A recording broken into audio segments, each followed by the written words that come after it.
15 अगस्त 1947 में हम आज़ाद हुए थे, लेकिन 78 इयर्स के बाद 2025 में भी एक सवाल अब भी जिंदा है, क्या हम सच में आज़ाद हैं? तो आइए शुरू करते हैं पहले वुमेन्स सेफ्टी पर। दिल्ली में जनवरी से जून 2025 के बीच रेप और पोस्को केसेस 932 रजिस्टर्ड हुए, जो 2024 के 1040 के मुकाबले 10% का डिक्लाइन है।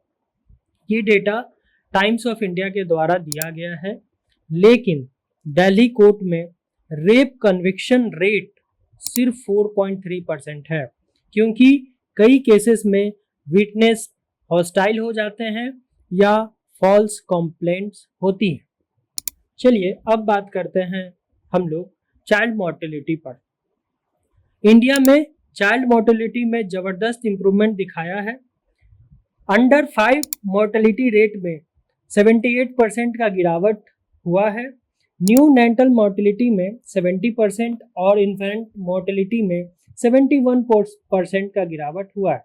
ये स्टैट्स यूनाइटेड नेशन के 2025 के रिपोर्ट से है, लेकिन आज भी इंडिया का इन्फेंट मॉर्टेलिटी लगभग 24-25 पर 1000 लाइव बर्थ है। कहने का मतलब है कि 1000 बच्चों में 24 या 25 बच्चों की मृत्यु हो जाती है।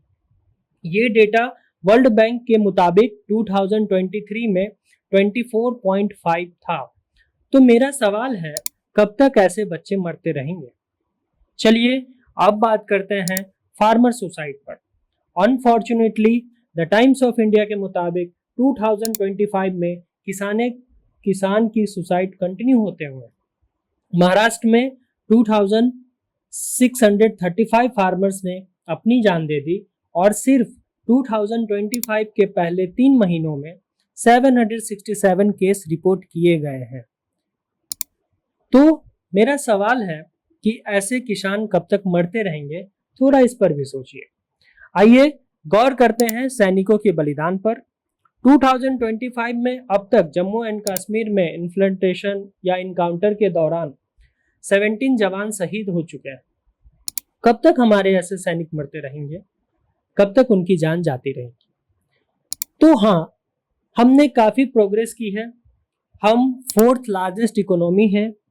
क्राइम्स रेट गिर रहे हैं, चाइल्ड मोर्टेलिटी बहुत कम हुआ है, लेकिन अगर हमारे वुमेन को सुरक्षा नहीं है, अगर हमारे बच्चे जिंदा नहीं रह पाते हैं, अगर हमारे किसान और जवान सेक्रीफाइस देते रहते हैं, तो क्या हम सच में आज़ाद हैं? सरकार के साथ साथ हमारी भी जिम्मेदारी होती है, क्या हम उसे निभाते हैं? सोचो और जवाब दो। #रियल आज़ादी।